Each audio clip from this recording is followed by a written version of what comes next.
Hello everyone. We have started numerical analysis and in previous video we have discussed why we use numerical methods और हमने first method था जो bisection method वो भी कर लिया था, इंटरमीडिएट थ्योरम की थी। और बायसेक्शन मेथड को थोड़ा सा रिवाइज कर लेते हैं और साथ में नेक्स्ट मेथड करते हैं। बायसेक्शन मेथड एक्चुअल में क्या कहता है,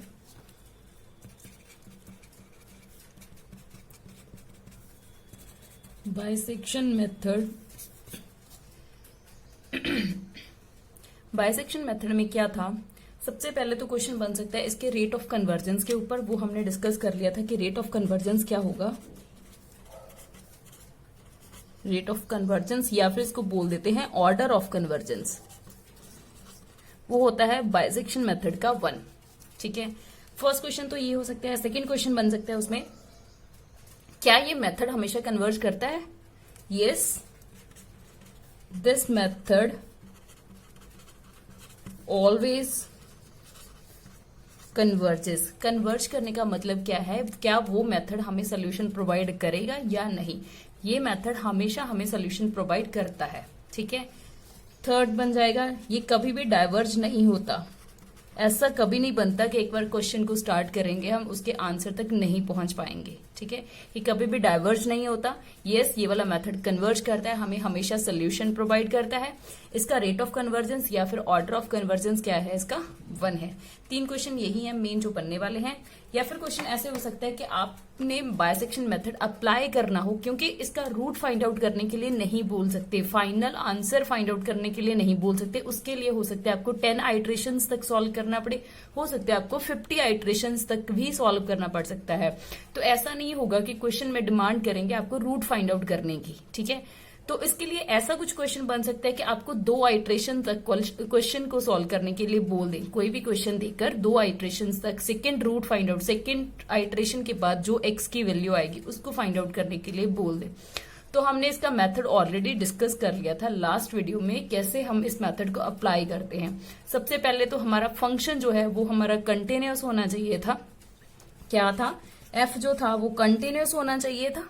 ठीक है, तो हमें कोई भी ए और बी ऐसे रियल नंबर मिलने चाहिए जिन पे फंक्शन की वैल्यू एफ ऑफ ए निकालेंगे जब एफ ऑफ बी निकालेंगे। ठीक है, तो वो क्या आनी चाहिए, अपोजिट साइन की होनी चाहिए दोनों वैल्यूज। अगर एक पॉजिटिव है तो दूसरी नेगेटिव होनी चाहिए। मतलब ये वाली कंडीशन को सेटिस्फाई करनी चाहिए। ये वाली कंडीशन तभी सेटिस्फाई होगी जब इनमें से एक पॉजिटिव होगा और एक नेगेटिव होगा। ठीक है, पहले तो 2 कंडीशन ही हैं। तो इंटरमीडिएट थ्योरम ने ये बता दिया था, अगर ऐसे कोई 2 रियल नंबर मिल जाएंगे हमें जिनकी अपोजिट साइन की वैल्यूज होंगी, तो उन दोनों पॉइंट्स के बीच में कोई ना कोई रूट पक्का होगा इस इक्वेशन का। मतलब कोई ना कोई एक्स होगा इस ए बी इंटरवल के बीच में, ए बी इंटरवल के बीच में, सच दैट जो एक्स एफ ऑफ एक्स डालने पे फंक्शन क्या हो जाएगा, 0 बन जाएगा। That means F of x 0 होगा। ठीक है, ये तो इंटरमीडिएट थ्योरम ने काम किया था। अब बायसेक्शन ने क्या किया, बायसेक्शन को पता थी इंटरमीडिएट थ्योरम, उसको ये तो पता था कि ए और बी के बीच में रूट लाई करेगा, सिर्फ यही बताया था इंटरमीडिएट थ्योरम ने। बट उसने क्या किया, बायसेक्शन ने इस एक्स को फाइंड आउट किया कि एक्स कौन सा एक्स होगा ये। ठीक है, तो उसको फाइंड आउट करने के लिए उसने क्या किया, जो भी हमारे पास 2 रियल नंबर आए थे जिन पे ऑपोजिट साइन की वैल्यूज थी, उन दोनों नंबर्स का एवरेज ले लिया।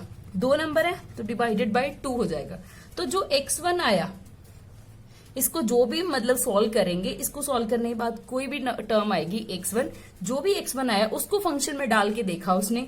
अगर तो x1 0 बन गया तो हमारा सोल्यूशन मिल गया हमें इन दोनों के बीच में, क्योंकि जो एवरेज होती है 2 नंबर्स की उन दोनों के बीच में ही लाई करती है। अभी x1 जो होगा वो a एंड b के इंटरवल में ही लाई करेगा, तो कहीं ना कहीं यहाँ पे x1 पड़ा होगा। ठीक है, या तो x1 0 हो सकते हैं। अगर तो x1 0 हो गया, हमें यही फाइंड आउट करना था कौन सा x1 होगा जिसके लिए फंक्शन 0 हो जाएगा, तो हमें x1 मिल जाएगा ये वाला। तो काम यहीं पे खत्म हो जाएगा, इसके आगे कुछ नहीं करना। अगर आपका फंक्शन पॉजिटिव हो गया या फिर नेगेटिव हो गया तो आपको काम आगे भी करना पड़ेगा। अगर तो ये पॉजिटिव हो गया, ठीक है, तो आपको ए और बी में से नेगेटिव नंबर को उठाना पड़ेगा, क्योंकि एफ ऑफ ए में अगर एफ ऑफ ए नेगेटिव था और एफ ऑफ बी पॉजिटिव था, तो अगर ये पॉजिटिव है तो इसमें से नेगेटिव उठा लो, अगर ये नेगेटिव आया तो इसमें से पॉजिटिव उठा लो। इन दो, अगर सपोज करो ये हमारे पास आता है positive, F of x positive आता है, अगर ये पॉजिटिव है तो मैं एफ ऑफ ए को उठा लूंगी, मतलब एक तो मेरे पास पॉइंट हो जाएगा x1, दूसरा पॉइंट मैं कौन सा लूंगी, ए। अभी ये मेरे पास दो इंटरवल बन गए, मतलब x1 पे पॉजिटिव वैल्यू दे रहा है और ए पे नेगेटिव वैल्यू सॉरी, ठीक है। अभी ये दो नंबर मिल गए, मेरे को पता है कि इन दोनों के बीच में रूट कहीं ना कहीं लाई करेगा, ठीक है। तो इन दोनों के बीच में जो भी रूट लाई करेगा उसको सॉल्व करने के लिए सेम यही प्रोसेस फॉलो होता रहेगा। अभी इन दो नंबर है, अब इन दोनों की हम एवरेज ले लेते हैं, इसको नाम दे देंगे हम x2 का, मतलब बायसेक्शन इसको नाम दे दिया x2 का। अभी उसने x2 फाइंड आउट कर लिया, हो सकता है ये उसका रूट बन जाए, ठीक है। अगर हमने ये वाला लिया है, दोनों पॉइंट a और x1 लिया है, तो जो x2 आएगा वो इन दोनों के बीच में ही कहीं ना कहीं लाई करेगा। अभी f ऑफ x2 को डाल के चेक कर लो, अगर तो 0 बन गया तो काम खत्म हो गया, या फिर पॉजिटिव आएगा या फिर नेगेटिव आएगा, ठीक है। तो सेम प्रोसेस फॉलो करेंगे, अगर ये पॉजिटिव या नेगेटिव है तो उसको हम a और x1 में से देख लेंगे, इनमें से कौन सा पॉजिटिव होगा और कौन सा नेगेटिव होगा। जैसे कि a हमारा नेगेटिव था, x1 पॉजिटिव था, अगर तो ये पॉजिटिव आया तो मैं a के साथ लेके चलूंगी, अगर ये नेगेटिव आया तो मैं इसको x1 के साथ लेके चलूंगी। सेम यही प्रोसेस आगे फॉलो करेंगे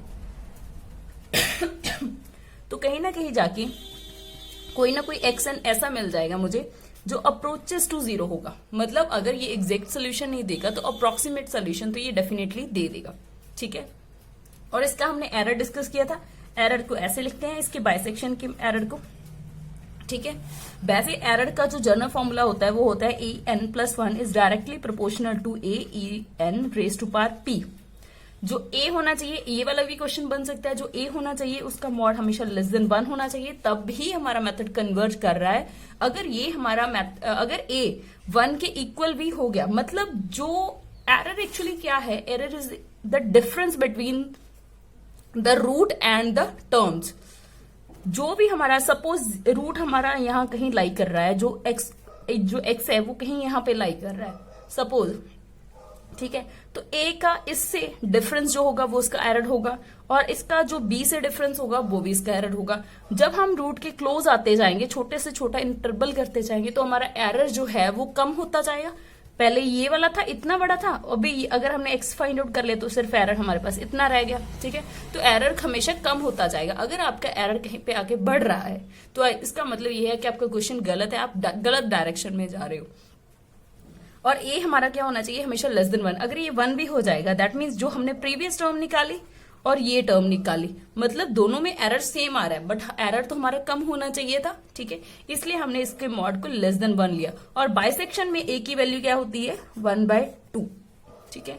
और जो पावर होता है इसको बोलते हैं हम रेट ऑफ कन्वर्जेंस।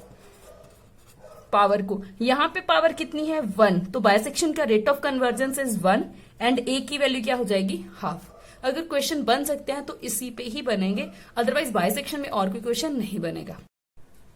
अभी जो नेक्स्ट मेथड है उसको बोलते हैं रेगुलर फॉल्सी मेथड, ठीक है। इसको फॉल्स पोजीशन मेथड भी बोल देते हैं, ये सेम है। और साथ में है सेकंड मेथड। इन दोनों मेथड्स में कोई खास डिफरेंस नहीं है।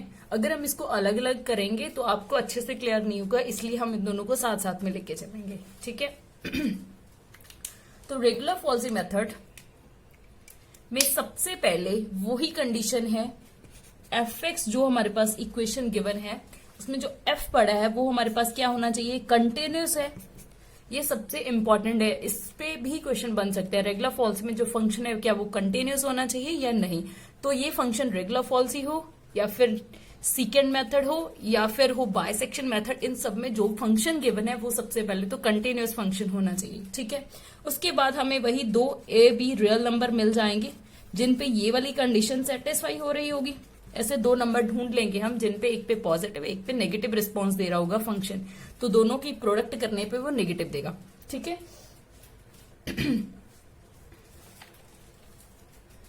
तो आगे जैसे एक बायसेक्शन ने किया था, बायसेक्शन ने इसने भी रूट ढूंढने की ही कोशिश की है, इसने x ही ढूंढा। हमें पता है कि कोई ना कोई x मिल जाएगा एपी इंटरवल के बीच में such that f of x 0 बनेगा, मुझे ये पता है, इंटरमीडिएट थ्योरम ये बता गई थी।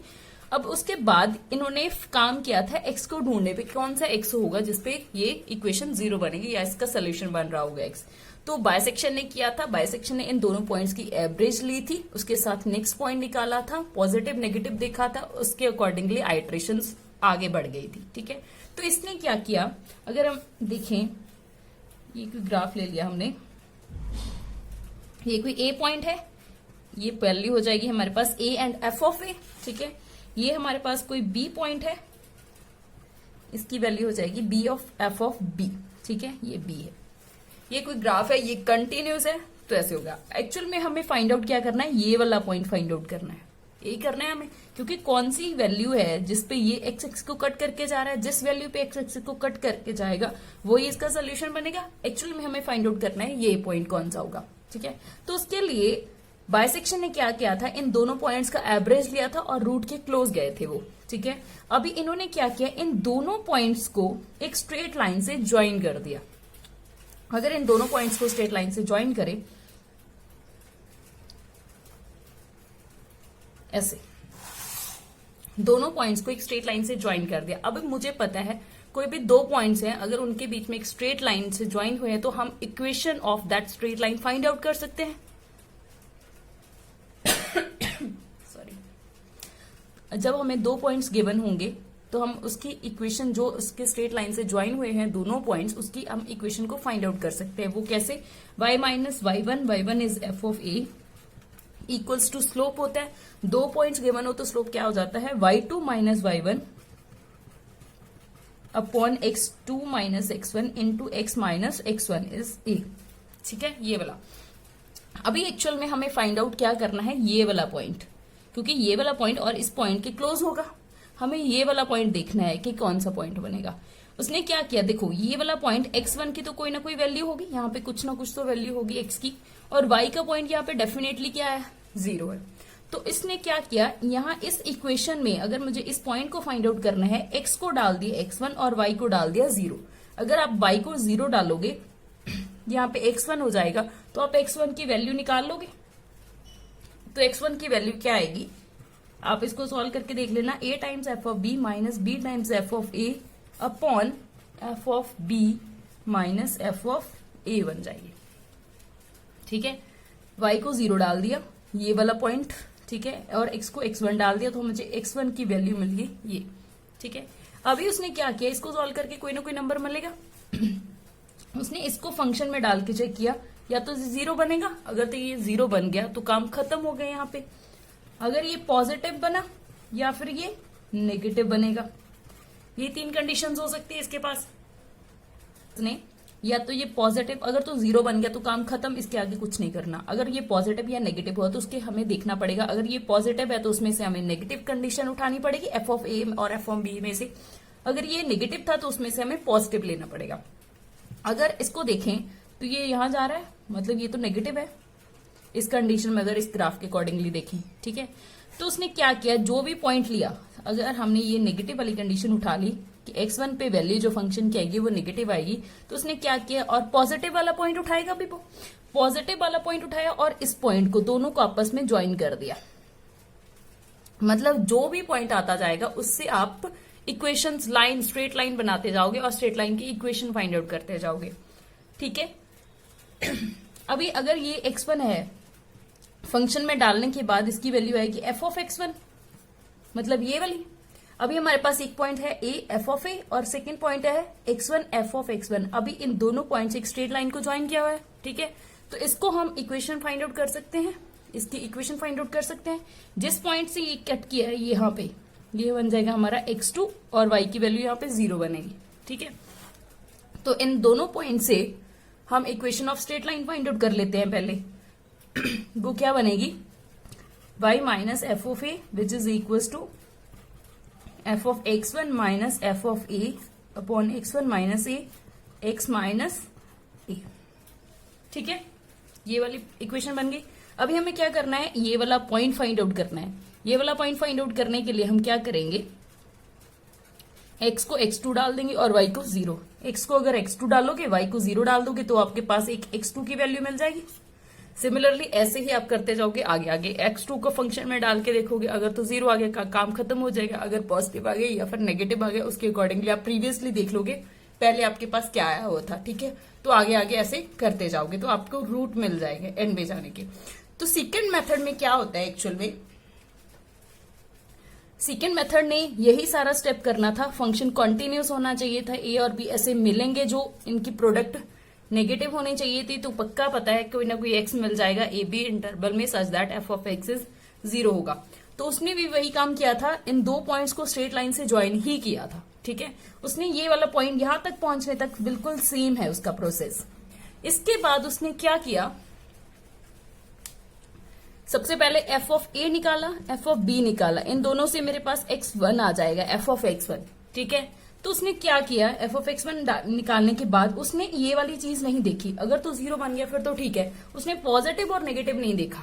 उसने क्या किया, जो भी x1 आया उसको पीछे जो निकाला हुआ था आपका एफ ऑफ बी निकाला हुआ था, x1 और b को साथ में लेके चला, वहां से x2 निकाल लिया उसने, ठीक है। अभी x2 निकालने के बाद जो पहले निकला हुआ था x1 निकला हुआ था, x2 और x1 को लेके चला वो, अभी इससे x3 निकाल लेगा, x3 निकालने के बाद x3 से x2 को लेके चलेगा, x4 निकलेगा। उसने मतलब ये वाला प्रोसेस नहीं किया, उससे पहले जो वैल्यू फाइंड आउट की थी उसने उसको लेके चला और उन दोनों को सॉल्व किया और रूट के पास पहुंचा, ठीक है। यही मेन डिफरेंस है दोनों के बीच में। ये तो चेक करता था कौन सा पॉजिटिव है कौन सा नेगेटिव है, उसके अकॉर्डिंगली ही ए और बी में से चूज करते थे हम, ठीक है। तो यहाँ पे उसने चूज नहीं किया, वैसे नहीं देखा, उसने जो भी पीछे निकला हुआ था उसको और जो नई कंडीशन निकली है उन दोनों को लेके ही सॉल्व किया क्वेश्चन। हाँ, तो अभी बात आती है इसके रेट ऑफ कन्वर्जेंस की, ठीक है। तो इसका मेन मेथड क्या बन जाएगा, एक्स एन निकालने का, X N equal to X N minus 2 F X N minus 1 minus X N minus 1 F of X N minus 2 divided by F of X N minus 1 minus F of X N minus 2, ठीक है। ये इसका method बन जाएगा। काम सारा same ही है, दोनों ने सेम किया था। हाँ, इसने क्या किया था, x1 और x2 को चेक कर लिया था कि पॉजिटिव दे रहा है या नेगेटिव दे रहा है, उसके अकॉर्डिंगली पीछे वाले में चेक किया था कि x1 पॉजिटिव है या नेगेटिव है, मतलब इन्होंने पॉजिटिव और नेगेटिव साथ में लेके चले। और सेकंड मेथड ने क्या किया, जो भी हमारे पास नया रूट आता गया, जो भी हमारे पास नई वैल्यूज, अगर a और b में से x1 आया था उसने x1 उठाया और पीछे वाला उठाया b, उन दोनों को लेके किया।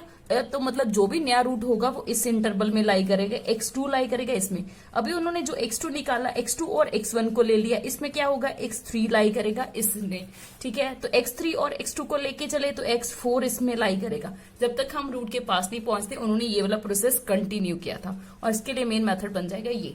अभी जो इंपॉर्टेंट है इन मेथड्स में, मतलब ये वाला मेथड का क्वेश्चन इसमें नहीं आता, रेगुलर फॉल्सी या फिर फॉल्स पोजीशन, ये हो सकता है कि रेगुलर फॉल्सी को कौन से और नाम से जाना जाता है, फॉल्स पोजीशन मेथड बोला जाता है। और सेकंड मेथड और रेगुलर फॉल्सी मेथड में सिर्फ यही वाला डिफरेंस है कि पॉजिटिव और नेगेटिव टर्म्स को उठाते हैं और इसमें नहीं उठाते।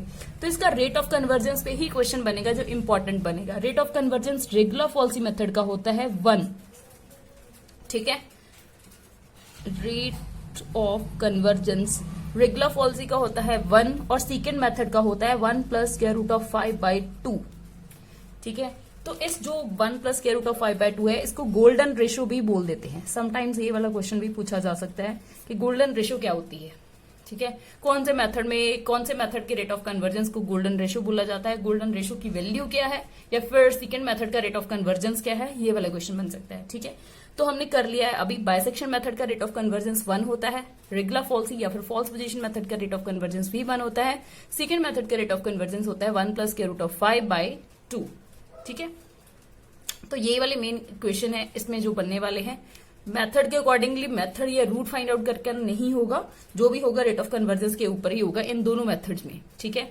तो नेक्स्ट मेथड जो होगा वो बहुत इंपॉर्टेंट मेथड है, न्यूटन रैप्सन मेथड। उस पर बेस्ड डेफिनेटली क्वेश्चन आता ही आता है, ठीक है। वो हम नेक्स्ट वीडियो में डिस्कस कर लेंगे। तब तक के लिए अगर इसमें कुछ डाउट्स हो तो please let me know. Thank you.